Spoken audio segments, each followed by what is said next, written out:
Hey, welcome to the Gaming Bench. Something a little different this time. Usually I create a video in which I build an ancient board game, and then I do another video where I talk about the rules, history, and strategy of that board game.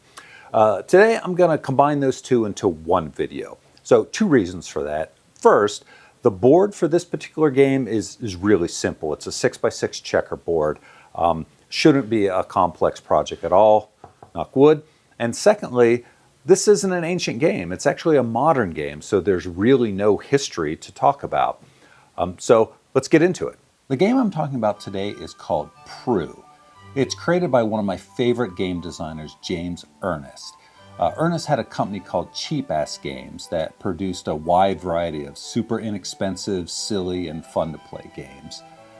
Cheap Ass Games was sold to Greater Than Games several years ago, and since then they had been producing updated versions of those same Cheap Ass games.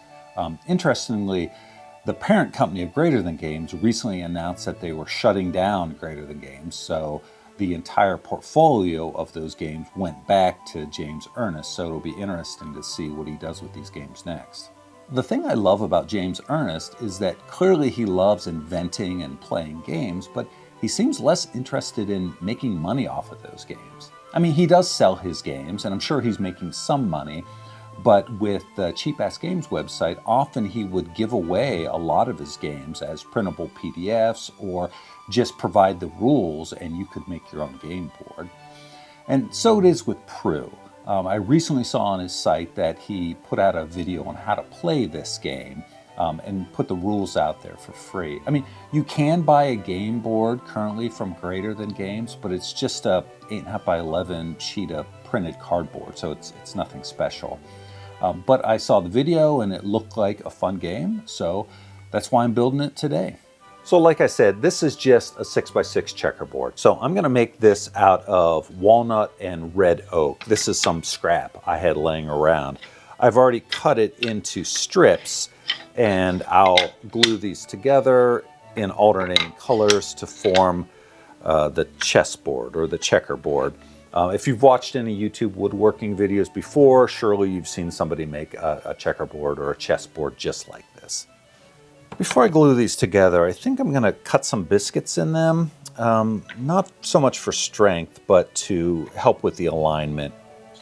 I don't want to have to do any more sanding on this than I have to, and we all know that I'm afraid of my planer, so I don't want to use that if I don't have to.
Cut these up into strips on the table saw, and now with this cut the other way, I can just rotate these pieces and make myself a checkered board.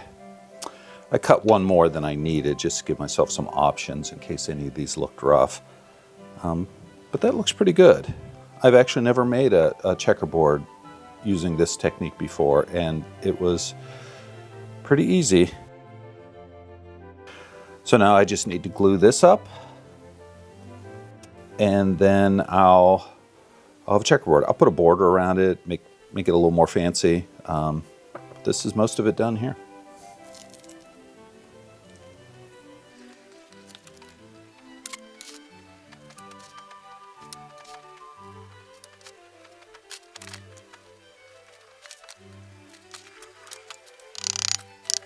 Got this out of clamps and cleaned it up. I Ended up running it through my planer, even though I'm a little scared of my planer, and I think I figured out what the problem was.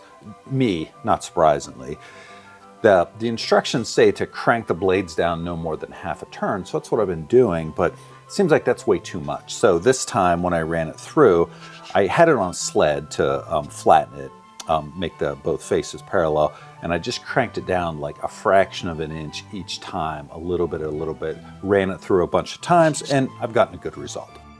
So next is I'm going to frame this with this purple heart, and I'm going to add a little decorative element with the walnut and oak, which will be important for reasons I'll explain later. Okay, got the purple heart added with some decorative touches in the corners. Looks pretty good. Next, I'm going to put this whole thing into a frame of the same red oak that the white squares are made of.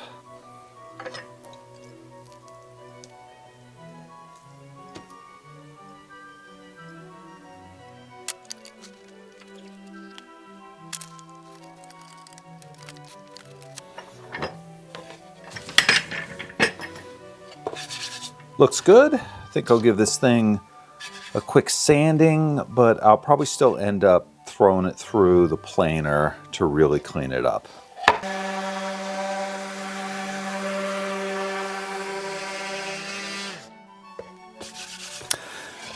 All right, sanded this up to 220, and you know, I'm really happy with this resin where I used to fill in the knots. I've had mixed results with resin before, but this looks really good. All right, I'm going to clean off this dust with some alcohol and then seal it, and then it'll be done. Took this outside and hit it with several coats of spray polyurethane. I didn't try very hard to make the back look good, so I just covered it with a thin piece of leather that I dyed. I wanted this to have a glossy surface because the playing pieces that I'm going to use are matte. So I thought they'd be a nice combination. And speaking of playing pieces, let's talk about how you play. Prudh is an abstract strategy game for 2 players. To play, you need a Prudh board, which is a 6x6 grid of alternating light and dark spaces. You can use any board for this, like an old checkerboard, cut down the size, as long as it alternates light and dark spaces. You also need 36 pieces of the same color to play. The rules for Prudh are pretty easy, but there are a couple things that are a little confusing to start.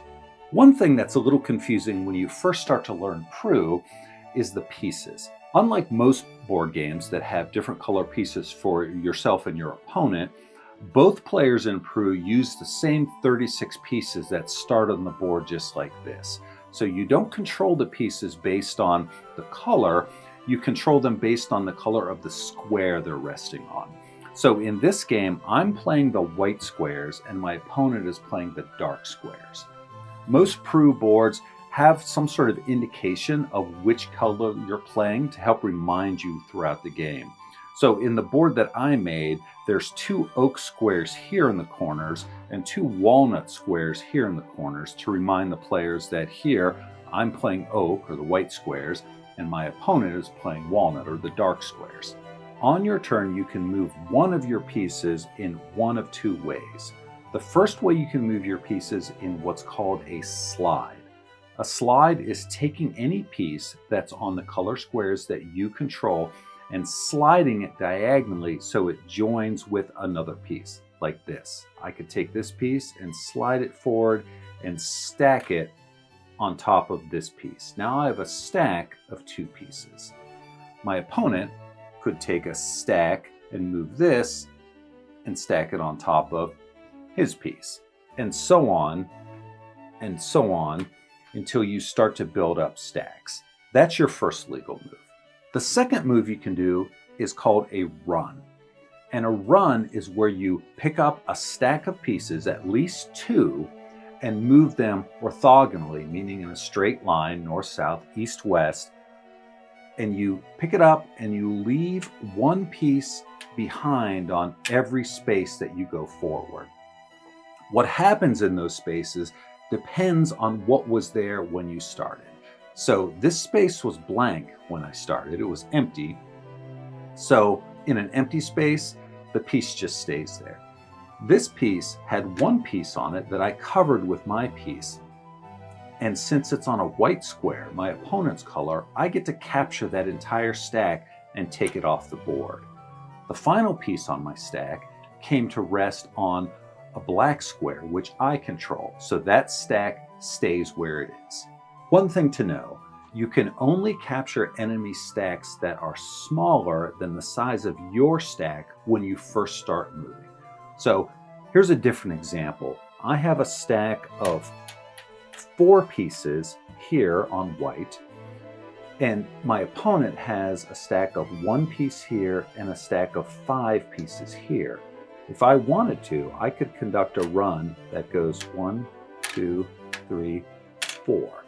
So I do capture this stack because it was smaller than the size of my stack when I started, but I don't capture this stack because it was taller than my stack when I first started. This just stays here, and now it's under my opponent's control. If a stack runs off the board during a run like this, go 1, 2, 3, and then I come off the board, the remaining pieces that weren't dropped go back to the starting position. One last thing about slides and runs. They're only legal moves if they accomplish something. That means a slide has to end with your piece stacking on top of another piece, and a run has to capture an enemy piece. So for example, I couldn't slide this piece here because it doesn't accomplish anything. It doesn't end with the piece stacking on top of another piece. If I wanted to take a run and do this, also not a legal move because I didn't capture any enemy pieces.